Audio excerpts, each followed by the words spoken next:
bienvenue à Tendance IMO. Ici Stéphanie Germain avec vous pour les prochaines minutes. Et comme à l'habitude, je suis accompagnée de ma collègue Marie Froux. Ça va bien, Marie? Je vais bien, et toi? Oui, ça va super bien, je suis en forme. Aujourd'hui, on se transporte dans un univers un peu plus masculin, si je peux me le permettre. Le garage. Le garage, c'est souvent une pièce sacrée pour certains hommes. C'est souvent leur pièce qui leur permet de se retrouver un peu entre amis, puis... la femme, souvent, c'est la maison, mais le garage, tu touches pas. C'est ça. Je pense que c'est comme leur pièce de prédilection. Puis on n'a rien à dire. Donc, construire un garage, c'est un projet, en fait. Là, puis ça se planifie. On n'y va pas à l'aveugle. Ça se planifie bien. Et aussi, justement, dans la même idée, le garage, tu m'apprends que c'est un investissement qui peut s'avérer payant. Oui, c'est très payant même. J'ai réalisé une entrevue. Le nombre d'outils qui... Puis en fait, moi, je me suis dit, c'est sûr que si tu rajoutes une bâtisse, par exemple, tu as la maison, un garage détaché, c'est sûr que c'est une plus-value parce qu'en fait, un garage, ça peut pas être autre chose qu'une plus-value, mais si en plus tu termines la finition intérieure de ton garage, là encore, tu vas aller chercher beaucoup plus d'argent. Parce qu'on peut faire une finition intérieure dans le garage. Oui. Puis vraiment, ça, je me suis entretenue avec Émilie Serretti, qui est une designer d'intérieur qui... à l'émission Pipe Mon Garage. Puis qui, eux, ont toutes sortes d'idées. Elle me sortait des idées folles et sous-grenues qu'ils ont pour aménager des garages. Qui dépassent l'imagination. Oh oui, c'est quelque chose. Jamais j'aurais pu penser à me compter certains projets. Là. Jamais j'aurais pu... j'oserais faire tel projet. C'est ça. Mais très intéressant. On va voir ça plus tard à l'émission. Et on va changer de sujet. On va se transporter... dans le chalet. Oui. Donc, acheter un chalet, est-ce que c'est un bon investissement? Pour l'interrogation. Oui, exactement. Tu vas nous dire un peu les pour et les contre, à savoir. Parce qu'en fait, c'est comme actuellement, avec si on regarde les placements en bourse, tout ça, c'est pas très, très rentable. Puis souvent, il y en a qui promenaient, bien, à la place, comme on dit que c'est payant d'investir dans l'immobilier, mais même chose, est-ce que c'est payant d'investir dans les chalets? OK. Donc, je me suis posé la question, puis je suis allée un petit peu fouiner. Donc, tu as quelques réponses pour nous. Oui, exactement. Et on va parler aussi de... la propriété au bord de l'eau. Oui, donc, qui vient un petit peu, en fait, c'est dans le même ordre d'idée. Soit le chalet des chalets, ou la maison au bord de l'eau. Moi, je suis allée beaucoup plus en termes d'habitation secondaire, seconde résidence, donc un chalet. Donc, tu as donné des conseils avant de faire le choix final. Puis en fait, justement, un courtier avec lequel je me suis entretenue me disait que, par exemple, le chalet, oui, c'est un investissement, mais notamment s'il est sur le bord d'un cours d'eau. C'est encore plus un Oui, exactement. Donc, c'était comme les deux en parallèle. Parfait, on va voir ça plus tard. Donc, on y va tout de suite avec le garage. Je suis très, très intriguée. Donc, comment on planifie notre projet, là, si on veut construire son garage? Parce qu'en fait, souvent, construire un garage, ça peut être, parfois, certaines personnes, c'est seulement pour y mettre le véhicule. Il y en a d'autres, c'est pour travailler. Un homme pourrait décider, bien moi, je suis travailleur autonome, je fais X travail, puis c'est dans mon garage que je vais m'installer. Donc, dépendamment des besoins qu'on a, puis de ce qu'on veut en faire, ça va jouer beaucoup sur la construction du garage. C'est pour ça que c'est important de le planifier, parce que, par exemple, si on planifie juste pour avoir une seule voiture, puis que là, finalement, avec l'agrandissement de la famille, tu es rendu à deux, ou même avec une minivan qui est beaucoup plus... qui prend beaucoup plus d'espace. Beaucoup plus d'espace. Il faut que ton garage soit encore fonctionnel, que tu sois capable d'ouvrir les portières. Non, c'est ça. Si tu l'as mis trop petit, donc il faut quand même bien y penser, puis même essayer de penser aux besoins futurs. C'est toujours même prendre un petit peu plus grand que ce que... Si on n'est pas certain de vraiment tout ce qu'on pourrait, toute l'utilité qu'on pourrait en faire. Puis en même temps, il ne faut pas le prendre trop grand, parce que si on le prend trop grand, bien, c'est sûr que ça vient empiéter sur ton espace dans la maison. Ou sur ton terrain, parce que si, par exemple, ton garage il est détaché de la maison, bien là, c'est sûr que tu empiètes un peu soit sur ta cour ou donc tu as moins d'espace pour installer une piscine, par exemple, si tu as juste... une certaine, si la superficie du terrain n'est pas immense, il faut quand même donc, c'est à considérer, là. On toujours un petit peu plus grand que... Oui, si on n'est pas certain. Mais en fait, vraiment, la première chose, c'est de déterminer ses besoins. C'est comme toute chose, comme quand tu achètes une voiture, même chose, tu achètes un garage, bien, c'est de savoir qu'est-ce que tu veux faire. Et même, par exemple, si tu veux travailler dans le garage, bien, tu dois penser déjà, par exemple, aux fenêtres, si tu as besoin de chauffage, si tu as besoin, c'est à ce moment-là que tu dois le planifier et l'installer, et non pas après, j'aurais dû installer un système de ventilation. Non, c'est un petit peu trop tard. Oui, bien, en fait, tout se fait, mais pour limiter les coûts, c'est mieux de le faire, de savoir en partant, parce que au niveau d'ériger les fondations, tout ça, c'est bien plus pratique de savoir exactement ce qu'on veut. À l'avance. Donc, c'est la première chose. Puis, bien entendu, avant de se lancer dans la construction d'un garage, c'est important de communiquer avec le service d'urbanisme de la municipalité dans laquelle on vit. Parce que savoir qu'est-ce qu'on peut faire. Oui, parce qu'aussi, il y a certaines normes. Donc, il faut quand même être conforme. Si notre garage est tout érigé, puis finalement, la municipalité vient cogner à notre porte, dit vous n'êtes pas dans les normes. Déplacer un garage, c'est pas très facile. Oui, c'est compliqué. Donc, on s'assure qu'on fait ça dans les règles de l'art, si on peut dire. Puis, bien sûr, une chose importante, c'est vraiment de déterminer, comme je l'ai mentionné un petit peu précédemment, les dimensions. Comme par exemple, si on parle d'un garage qui est simple, généralement, c'est 12 pieds par 22. OK. Un garage double, c'est 18 pieds par 22 pieds. Mais de plus en plus, sur les gens, ils se laissent un petit peu de place. Tu peux, par exemple, faire un entre-deux sans avoir un garage double. Tu peux comme changer un petit peu les dimensions. Puis de cette façon-là, il faut vraiment que tu sois... parce que comme j'ai dit, ça ne sert à rien d'avoir trop grand, mais si tu es trop petit, c'est là, dans le fond, c'est pas pratique. Là, oui, tu vas être restreint dans l'utilisation du garage. Donc, c'est bien intéressant vraiment de planifier ce que tu vas... l'utilisation du garage. Puis... en fait, il semble que c'est toujours bien. Tu sais, le garage, des fois, on n'a pas toujours des cabanons, donc d'installer un endroit pour faire du rangement. Tu sais, on peut bien sûr utiliser en hauteur, utiliser les meubles, des tablettes, mais de se garder de la place. Parce que si tu as le véhicule dans... Des fois, tu vois ça, les garages qui sont attachés à la maison, si tu rentres le véhicule, bien, tu n'as plus de place. C'est à peine si tu peux circuler. Sortir, donc, idéalement, peut-être d'essayer de penser à ça si on veut ranger vélo, tondeuse, si on a une moto, si on a... donc, c'est toujours mieux d'y penser avant. Bien sûr, la question se pose toujours combien ça coûte un garage. Hein? Oui, c'est ça. Tout le monde tous les hommes en voudraient un, mais c'est sûr que ça se paye, en effet. Et on faut estimer débourser environ 12 600 $ pour un garage simple, puis 19 500 $ pour un garage qui est double. Oh, OK. Donc, c'est quand même... c'est quand même, oui, c'est à considérer. Puis c'est sûr que le coût, il peut varier aussi. Si, par exemple, on a une maison, on veut, bien entendu, que le garage, si on construit le garage par après, on veut que le garage s'harmonise avec la maison. Avec la maison, c'est ça. On ne va pas faire quelque chose de complètement dépareillé, sinon, bien, au niveau du visuel, c'est pas très intéressant. Donc, si, par exemple, ta maison est en bois, là, c'est sûr, si tu mets du bois sur ton garage, ça l'augmente les coûts. Hein? C'est plus si tu veux faire ta façade en briques, les côtés, etc. Fait que, ou si tu veux même mettre des tourelles, tu sais, des fois, tu as des aspects architecturaux qui sont intéressants sur ta maison que tu veux reproduire sur ton garage. C'est très bien possible, mais chaque chose, bien entendu... à son prix. Exactement.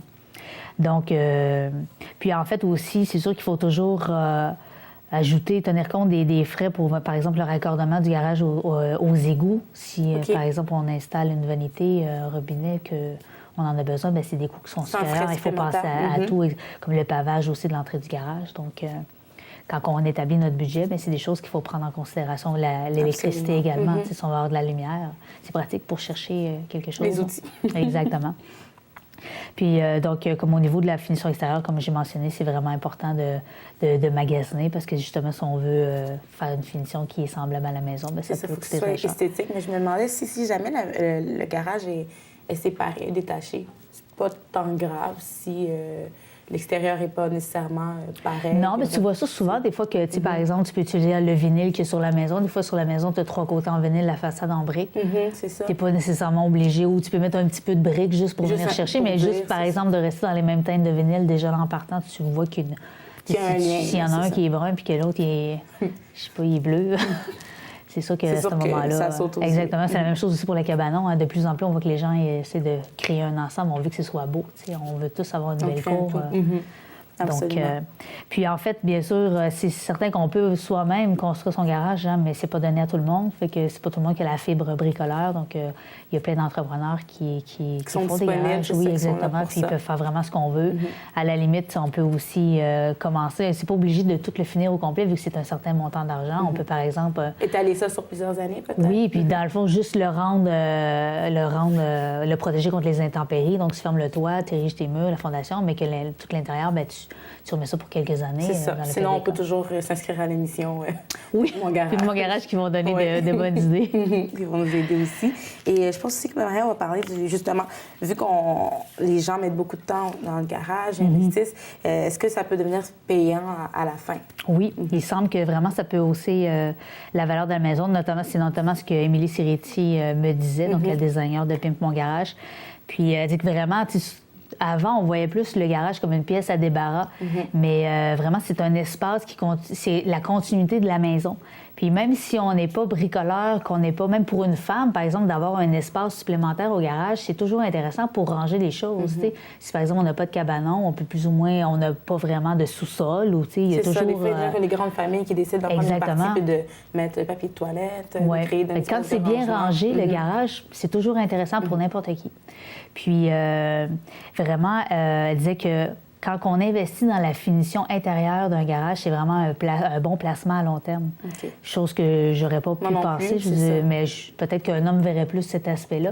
Mais elle a plein d'idées. Elle dit, par exemple, qu'au niveau... C'est sûr que le garage, c'est une pièce qui est généralement mal isolée, qui aussi qu'il y a beaucoup d'humidité. Fait qu'il faut quand même que tu fasses attention. On met pas n'importe quoi. On peut pas mettre n'importe quel produit, c'est non, tu vas pas installer, par exemple, même si, par exemple, tu rentres pas de voiture dans ton garage, un plancher flottant, c'est peut-être pas une bonne idée. Hein? Donc, il faut quand même penser. Il y a des experts qui peuvent nous suggérer toutes sortes de produits.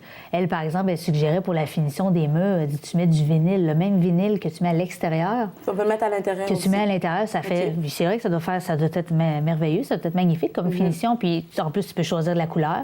Tu n'as pas besoin de... Tu as juste besoin de nettoyer un petit coup si jamais c'est taché ou si souvent dans le garage, il y a quand même une utilisation où on s'entend que c'est pas toujours l'endroit le plus propre. Non, c'est ça. Donc, on veut pas avoir, si on a des murs peints en blanc puis tu es toujours obligé de nettoyer, c'est pas toujours intéressant. Donc, on est vraiment des couleurs sombres.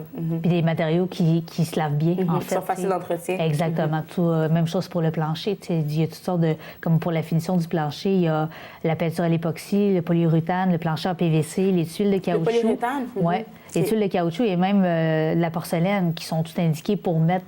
C'est sûr que de la porcelaine, bon, on va... Oui, c'est sûr que c'est un peu plus cher, mais bon, quelqu'un qui veut vraiment donner un aspect... donner du cachet. Exactement. Elle comptait qu'elle avait réalisé il avait monté un espace spa dans un garage d'une personne dans les cadres de l'émission Mon garage. Là, il faut que tu penses à tout parce que c'est une pièce qui est très humide, tu as de l'eau en permanence là, donc au niveau du plancher, tu peux pas mettre n'importe quoi. Il avait mis de la porcelaine. Ah, OK, justement. Il fallait installer un système de ventilation pour bien aérer la pièce. Pour créer de l'humidité. Puis c'est sûr, l'idée est géniale. Tu ouvres la porte de garage, puis c'est bien, mais je ne ferais pas ça dans mon garage. C'est beaucoup d'idées, beaucoup d'imagination. Ouais. Très intéressant. Je trouvais ça intéressant. Absolument. Il y a vraiment toutes sortes de choses qu'on peut faire, puis l'émission Pipe Mon garage peut certainement donner des idées pour ceux qui cherchent justement une idée originale, parce qu'en fait, on peut se permettre beaucoup d'originalité au garage aussi. Hein. C'est vraiment... puis c'est la pièce de messieurs. Ils peuvent... Puis souvent, on voit, comme elle disait, qu'ils voient souvent qu'ils créent une thématique. Hein. C'est souvent le cas dans l'émission. Par exemple, un fan des Canadiens de Montréal qui va tout mettre... Tout va s'apparenter. Le garage. Oui, exactement. C'est une pièce qui se prête à ça.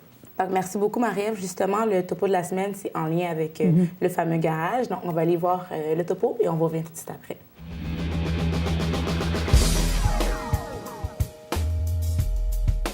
Saviez-vous qu'une porte de garage peut représenter jusqu'à 30 % de la façade de votre maison et qu'une nouvelle porte de garage peut faire augmenter la valeur de votre maison jusqu'à 4 %? Cela dit, le changement de votre porte de garage pourrait être l'une de vos rénovations les plus rentables et ayant le plus d'impact. Pour faire le bon choix, choisissez le style que vous préférez parmi le vaste choix de modèles offerts par Clopay. Plus de 1000 combinaisons vous sont offertes. Ensuite, choisissez les matériaux et les options de votre porte. Plusieurs choix s'offrent à vous, tels que l'acier et le composite. Ceux-ci sont offerts avec un choix impressionnant de couleurs, de fenêtres et de quincailleries décoratives pour vous permettre de personnaliser parfaitement votre porte. Belle et unique, les portes de la collection Canyon Ridge sont construites avec une porte en acier isolé et sont munies d'un recouvrement et de moulures qui lui confèrent un look incroyable. Le recouvrement et les moulures en composite sont moulés sur du vrai bois pour reproduire parfaitement la texture et le grain.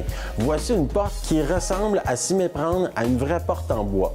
De plus, Clopay est le seul manufacturier à offrir des portes d'entrée parfaitement agencées aux portes de garage. Distinguez-vous en faisant une pierre deux coups, le résultat est fantastique.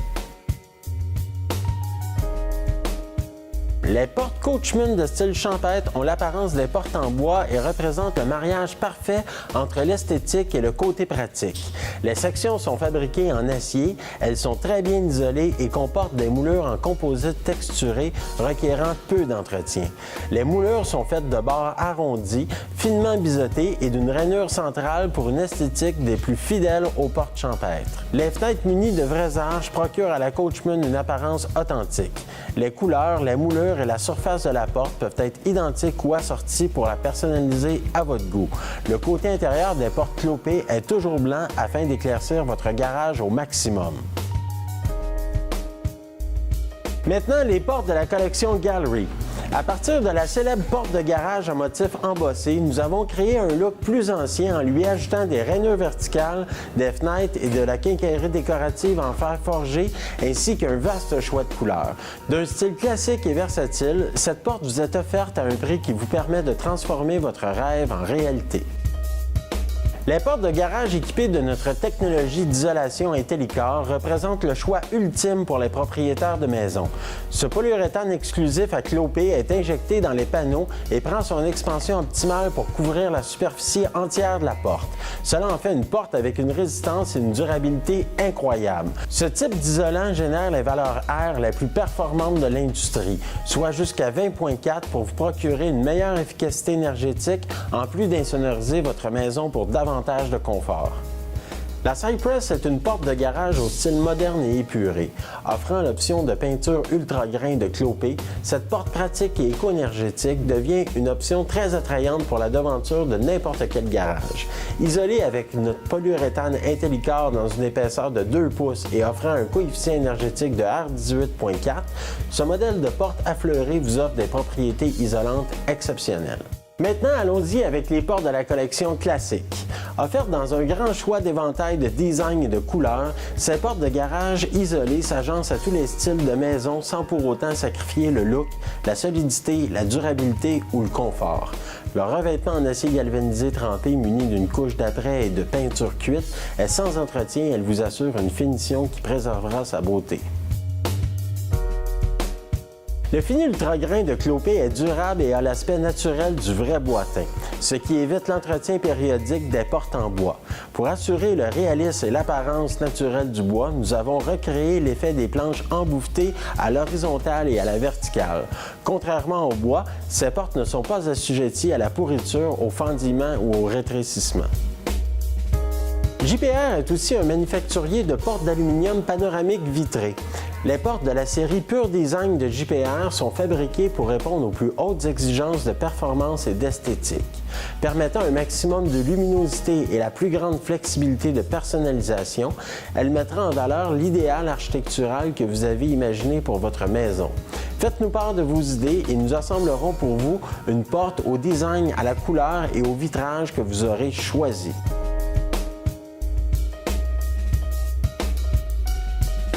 Le département technique de Portes JPR offre aux architectes, ingénieurs, professionnels du bâtiment et autoconstructeurs un service de consultation pour vous soutenir dans l'élaboration de vos projets. Nous sommes reconnus pour notre sens de l'innovation, l'efficacité de nos opérations et la pertinence de nos conseils.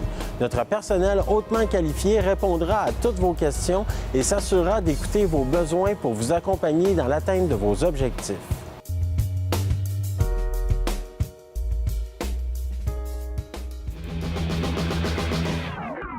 De retour à Tendance IMO, c'est toujours accompagné de Stéphanie Germain et Marie-Ève Proulx.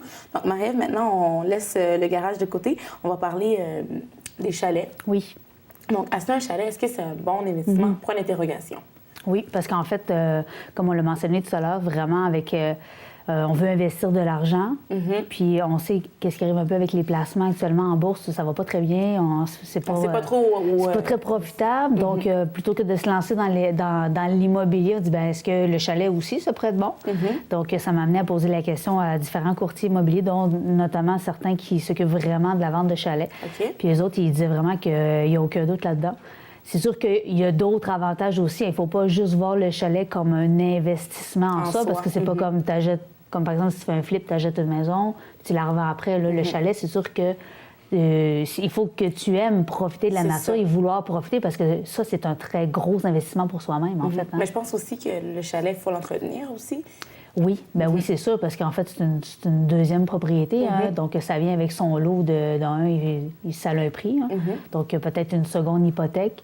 L'entretien, si on a l'intention d'y aller seulement comme le week-end ou même un week-end par mois, quelque chose comme ça, bien, au niveau, comme que ce soit de l'entretien extérieur, l'entretien intérieur, bien, il faut que ce soit régulier. Hein. Si nous, on ne peut pas y aller, soit qu'il faut payer quelqu'un, il faut demander à quelqu'un d'y aller. Donc, c'est sûr que... C'est d'autres coûts aussi. Oui, il faut penser à tout ça. Il ne faut pas juste dire, j'achète un chalet, je veux faire des sous. Là. Donc, puis aussi, bien entendu, lorsque tu vends ton chalet, il faut que tu payes l'impôt sur le gain en capital. Là. Donc, mais c'est sûr, comme le courtier me disait, même si tu fais un placement en bourse, bien, quand tu vas retirer, tu as aussi... Qu'il faut payer aussi. Oui, selon ce que lui disait. Moi, je n'ai pas vraiment cherché là-dessus, mais il dit vraiment que tu as toujours l'impôt à payer. Donc, il dit ça revient comme un petit peu au même. Là. Peut-être qu'au niveau du pourcentage, c'est peut-être différent. Là.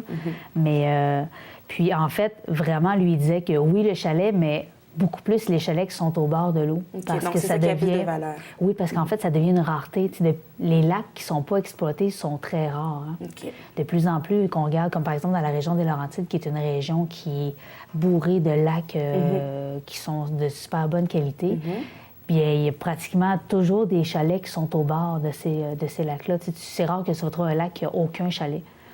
Donc, ça devient un peu une rareté, tandis que dans la forêt, bien, il y a beaucoup d'espaces de forêt au Québec. Donc, trouver une terre puis se construire un chalet, c'est plus facile. Oui, c'est sûr qu'encore là, bon, tu dois payer la terre, etc. Selon l'endroit, tu vas avoir un prix différent. Mais il disait vraiment que si tu vas avoir un lac, et un lac navigable ou non, dépendamment, en fait, des besoins qu'on veut, il y a des lacs qui sont vraiment destinés à seulement des chaloupes, des bateaux sans moteur. Canaux, c'est ça. Que ce soit électrique, en fait, qu'il n'y ait aucun pétrole qui se déverse ou quoi que ce soit. Donc, ces lacs-là, généralement, ils valent plus cher parce qu'ils sont sont mieux entretenus, la qualité d'eau est meilleure. Il y a une protection supplémentaire. Oui, exactement. Donc, lui disait que vraiment, ces chalets-là, c'est certain que d'acheter un chalet sur le bord d'un lac, ça vaut beaucoup. Puis... il disait que, par exemple, c'est sûr que si tu achètes un chalet au bord de l'eau, tu ne peux pas nécessairement prévoir la qualité de l'eau, mais quand c'est le moment de la revendre, que la qualité de l'eau, elle change, elle devient médiocre, là, par exemple, ça peut jouer sur la valeur de ton chalet. C'est ça. Tu deviens comme, en guillemets, responsable un peu de... Oui. Puis c'est sûr que tu n'es pas tout seul hein, sur le bord d'un lac, donc c'est sûr que tu ne peux pas nécessairement prédire que ton lac, dans 10 ans, il va devenir non potable ou... Donc, c'est sûr que ça reste un peu un risque à prendre, mais il dit qu'en fait, quand par exemple, le courtier avec qui j'ai parlé, lui, est dans la région de Mont-Tremblant. Il y a vraiment des courtiers qui sont spécialisés en chalet en bord de lac. Puis eux autres, ils les connaissent, les lacs. Donc, c'est de s'informer comme il faut, puis vraiment de faire affaire avec des gens qui... Eux, c'est des spécialistes, donc c'est vraiment des... Oui, parce que tu peux, par exemple, aller voir un courtier à Laval, dire, moi, je me cherche une propriété au bord de l'eau, est-ce que tu peux m'aider? Il va pouvoir te conseiller, mettre des informations mais qui vont être selon le courtier, il semble que ce soit vraiment bien d'aller voir un spécialiste, quelqu'un qui s'y connaît vraiment bien. Puis, en fait, il disait, comme j'ai mentionné un petit peu, il dit, tu as vraiment des éléments non tangibles à acheter un chalet. Hein. Oui, en fait, tu peux avoir une plus-value quand tu vas le revendre parce que des fois, les gens, quand ils arrivent à la soixantaine, au niveau de l'entretien, tu y vas moins souvent. Les enfants, des fois, ils sont pas nécessairement intéressés à l'avoir. Tout de suite, c'est donc, ils finissent par le vendre parce que ça demande trop puis ils n'ont plus le temps. Mais il disait que, en fait, tu vas vraiment... tu vas avoir profité pendant toutes ces années-là. Fait que, juste les souvenirs, t'es riche en souvenirs pour les enfants aussi. Les moments ça vaut passés là-bas aussi plus que de l'argent. Donc, c'est à penser aussi. Si tu n'as aucun intérêt à faire des activités nautiques ou que... Ça vaut peut-être pas la peine d'avoir un chalet exactement. C'est peut-être d'y aller avec ses propres besoins. Puis, en fait, bien sûr, il dit que oui, l'acquisition d'un terrain au bord de l'eau, mais vraiment... il offrait quelques conseils quand on choisit ce type de propriété-là parce qu'il disait, souvent, il mentionnait qu'il y a beaucoup de gens qui l'appellent puis qu'ils veulent aller dans le bois sur le bord d'un lac. Mais tu as des avantages, mais tu as des inconvénients, comme par exemple quand tu vieillis, tu es loin d'un hôpital, donc tu dois faire attention. Tu peux être loin des commodités. S'il faut que tu fasses 2 heures de route pour aller à l'épicerie, c'est sûr que c'est autre chose. Il y a des gens qui adorent ça, c'est ça qu'ils veulent, mais il faut que tu penses qu'un chalet, tu ne l'achètes pas généralement pour les 5 prochaines années. Généralement, tu vas l'acheter pour plusieurs années. C'est pas vraiment comme une maison qu'on peut changer plus souvent, tandis que le chalet, bien, on va... C'est un investissement à long terme. Oui, puis généralement, on veut le léguer aux autres générations. Tu sais, souvent, on fait comme un chalet familial, tu sais, on a des souvenirs, tout ça. Donc, il faut quand même penser à tous les éléments qui sont importants pour nous. Exactement. Puis donc, comme j'avais mentionné, au niveau des activités nautiques, si tu n'aimes pas ça, bien, le lac, c'est peut-être pas une bonne idée, là, parce qu'en fait, ça se paye. Hein. C'est ça. Puis même, il disait que généralement, les gens, quand ils lui téléphonent, ils disaient qu'ils veulent aller à peu près à 1h, 1h30 de Montréal. Donc, on parle de, mettons, de Saint-Sauveur à Mont-Tremblant. Les gens, c'est vraiment dans cette région-là parce qu'ils ne veulent pas faire trop de route pour se rendre le week-end. Exactement. C'est l'idéal. Sauf qu'au niveau des prix, c'est rendu, on parle de 450 000 pour un chalet. Ça a c'est vraiment un petit augmenté. chalet, là, oui. Puis, je veux dire, dans le coin de Mont-Tremblant, t'en as à des millions de dollars, là, mais tu sais, on parle pas du petit chalet, là, on parle d'une un chalet, propriété. on dirait une deuxième propriété. Moi, j'avais visité des chalets, j'avais l'impression une première propriété, là, c'est vraiment comme quasiment un château, puis pour eux, c'est un chalet. Imagine l'autre maison. C'est ça. Donc, il disait que si on va juste un petit peu plus loin, on s'éloigne, par exemple, vers Nomineng, Rivière-Rouge, Mont-Laurier, qui est quand même... En fait, pour quelqu'un qui reste déjà sur la Rive-Nord, c'est rien d'aller... C'est ça, parce que dans le fond, si par exemple, moi, je pars de chez moi à aller 2 heures de route, bien, je suis pas vrai dans ces régions-là. Donc, ça se fait très bien. Puis déjà, on peut avoir à partir de...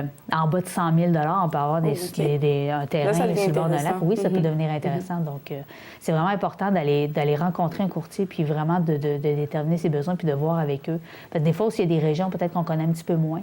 C'est ça. Donc, de se renseigner. Peut-être d'avoir des régions à découvrir qu'on pourrait être agréablement Exactement. surpris. Exactement.